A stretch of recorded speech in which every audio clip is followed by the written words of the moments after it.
Pradėkim poetiškai. Kiekvieno jauno žmogaus gyvenime ateina laikas, kai reikia pasirinkti savo kelią. O dabar paprastai žodžiais. Baigi vidurinę, eini mokytis profesijos, baigi tą mokslą, dirbi. Viskas paprasta. Išskyrus tą smulkmeną, kad dažnas jaunuolis nežino, kuo norėtų būti, ko mokytis, ką dirbti. Jei tu vienas iš jų, dėja nesi niekuo ypatingas. Tokių kaip tu daug. Bet nenusimink, šitie 4 filmukai turėtų tau padėti apsispręsti. Ar bent jau nepakenkti tai tikrai. Pirmas žingsnis – savęs pažinimas. Kodėl yra svarbu pažinti save? Kad lengviau apsispręstum, kuo nori būti ateityje, turi tiksliai žinoti, koks esi dabar. Jei mėgsi krapštyti tepaluotus variklius, greičiausiai nesirinksi programuotojo specialybės. Kai gerai žinai, koks esi, ko nori ir ką gali, lengviau vertinti, ką dar reikia padaryti, kad greičiau pasiektum savo tikslą. Kaip sužinoti, koks esi? Ko gero niekas nepažįsta tavęs geriau nei tavo tėvai. Pasikalbėk su jais, kokią tavo ateitį mato jie. Mokytojai per keletą metų irgi spėja savo mokinius pažinti. Tiek jie, tiek tėvai tave mato iš šalies. O būtent tokios nuomonės tau dabar ir reikia. Taip pat paklaus draugų, kaip jie tave vertina. Kartais net ir spontaniški pokštai kaip "tu tai geras kalvis būtum" gali paskatinti pasirinkti tinkamą specialybę. Internete daug asmenybės testų, išspręs keletą.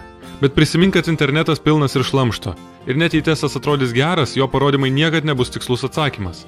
Tai bus tik gairės užuominos, kurios gali tave nukreipti teisinga linkme. Jei turi galimybę, pasikonsultuok su karjeros specialistu. Jie juk ne veltui taip vadinami. Kaip sužinoti, ko nori? Toks keistas palyginimas.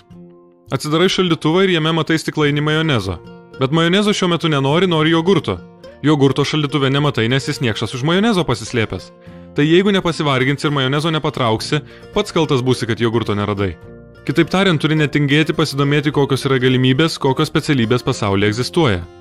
Kažkuri iš jų tau tinka idealiai, tik pats dar nežinai to. Nemokamos praktikos, savanorystė, vasaros darbas yra geros progos išbandyti save vienoje ar kitoje veikloje. Tik pamėginę sužinosi, ar patinka ar ne. Kaip sužinoti, ką gali? Įvertink savo fizinės galimybės. Jei tarkime esi liesas ir jokios treniruotės nepadeda užsiauginti raumenų, nesirink tokios specialybės, kur tų raumenų reikia. Įvertink savo protinės galimybės. Jei nesupranti chemijos, nesirink tokios specialybės, kuri reikalinga. Tikrai nebūsi daktaru, jei nesupranti, ko skiriasi CO2 nuo anglies dvideginio. Palauk, gal čia tas pats? Tiek to.